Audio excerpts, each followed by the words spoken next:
কিছু হালাল, খুব ভালো হইতো তাই না? সুবিধা হইতো আমাদের। তা আমাদের সুবিধা করে দিলেন কে? বেসিকলি এভরিথিং ইজ হালাল।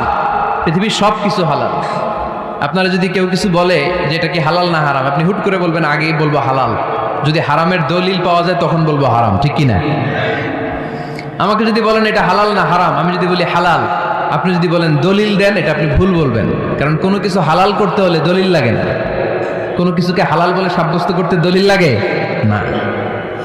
হারাম বলে যদি সাব্যস্ত করতে চান তখন দলিল লাগবে, তাও তেনা পেছানো দলিল দিয়ে হবে না, যেন তেন দলিল দিয়ে হবে, অকাট্য দলিল। এটাকে বলে আল আদিল্লা আল কাতঈয়া। অকাট্য দলিল লাগে কোনো জিনিসকে হারাম সাব্যস্ত করতে হলে।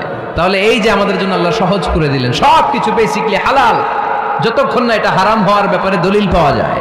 এই জন্য হারাম হারাম জিকির না করে জিকিরটা চেঞ্জ করে করতে হবে হালাল হালাল। কথা বলেন।